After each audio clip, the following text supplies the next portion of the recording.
Hey, what's going on, DDO players? Axel here. Today I thought I'd talk about a topic that I see discussed a lot, not only on the forums, but in-game with other players. And that topic is, should I play to min-max or should I play for flavor? I'm someone who is sort of a mix. I run both min-max and flavor builds. And my main, he's a min-max to an extent, but not completely. And I also have alts. I have a wizard alt who's a complete flavor build. He's enchantment focused wizard, which is plainly not as good as a necro focused wizard, but I play him because he's fun. I like running into a heroic quest and just holding and dancing everything. I think it's really funny. So, who should you run? Should you run a flavor build or should you run a min-max build? Oftentimes in the community, we are encouraged to min-max. And that's because this is a competitive game, and you don't want to get into a group. Not a competitive game, but it's a social game. It's a game where you don't want to get into a group and feel like your character is weak and not up to par. So there are a lot of positives to min-maxing. You can have a character that can more easily complete higher difficulties. Sometimes if you run a flavor build, they just aren't capable of completing higher difficulties. I know for my flavor build wizard, he's not epic elite capable at all, and that's fine. But it also means I'm shut out of a lot of groups that I would like to run with. There are a few problems with running a min-max build. When you run a min-max build, you're locked into a relatively small number of builds. Right now in the game, melees are really strong. So if you want to min-max, you're pretty much locked into Paladin or Barbarian right now. Now, if you want to min-max to the complete 100% min-max, now you can min-max to a smaller extent, which is what I do with my main. My main is a melee cleric, as you guys know. You see him all the time on my gameplay footage. You're watching him right now. Get some favor stuff done at the Restless Isles.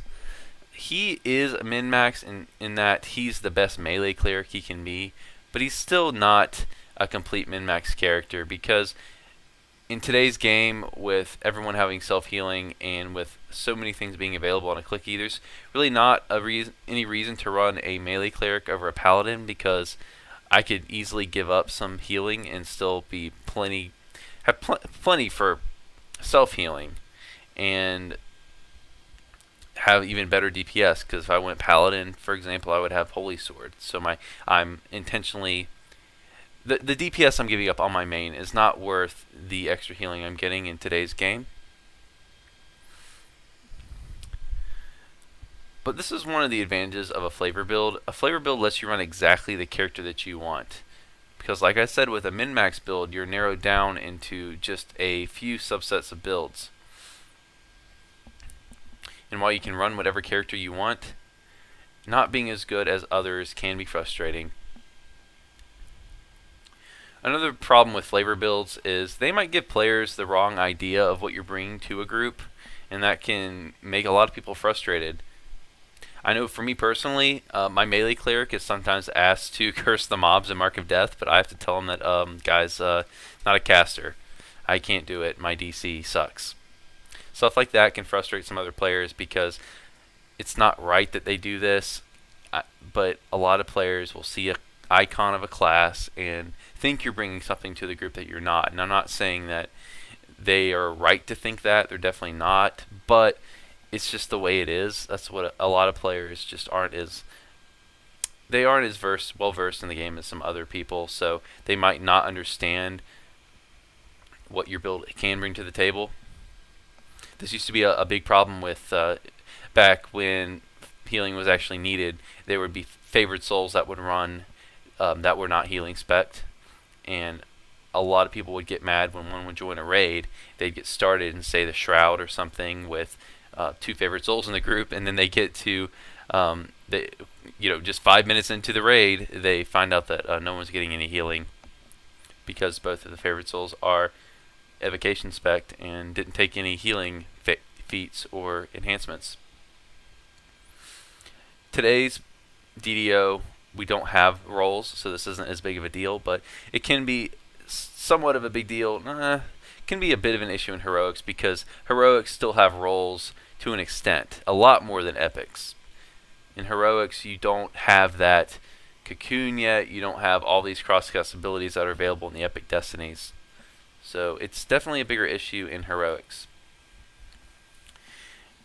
Now, if you're playing with friends or guildies, you can run a lot of builds that you probably don't want to run in pugs. I mean, you can run any build and run in a pug, but if you're trying to join Epic Elite pugs and you're running something that's just not very good, then you're going to get left behind, and that's not fun.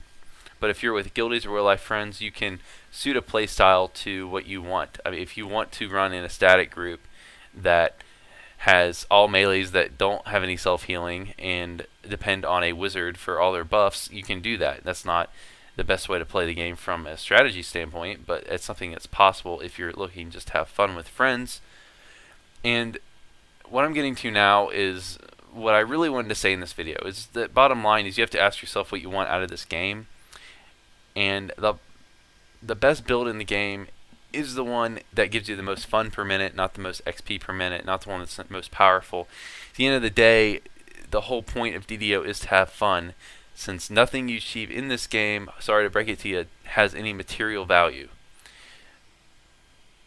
If the game's a drudgery, if it's not fun, then why are you playing? So you have to balance fun with something that's viable. For some people, these are the same thing, but for others, they aren't. Some people play this game from a standpoint of they want to build the best character they can, and min-maxing in and of itself is fun for them because they like the challenge of making their character the best they can be, making their character able to solo those Epic Elite raids. But for other players, they get more fun out of the fantasy, the role-playing standpoint of the game. So in the end, the way you make your decision of what kind of build to run is you want to decide what's fun for you and what's viable. And you don't want to do one or the other, but you want to find a nice mix that works for you. And that's what I've done with my cleric. Now, he's not the best build in the game for sure, but I've always really enjoyed the idea of a battle cleric, and I've found a way to make a build that's viable, not the best, but is viable, that can give me that fantasy and role-playing part that I like about playing a battle cleric, but he's also viable in Epic Elite, so you can also run any content. So if you can find the mix, you can make it work. So guys, I hope you enjoyed this video. Hope this helped you a little bit if you're thinking about maybe possibly running a flavor build, and just keep in mind that fun per minute is the most important, but you also want to have a build that can do what you want it to do in game. So guys, let me know what you think about this topic, and as always, thanks for listening to my videos, and be sure to like and subscribe if you like what you hear. See you next time.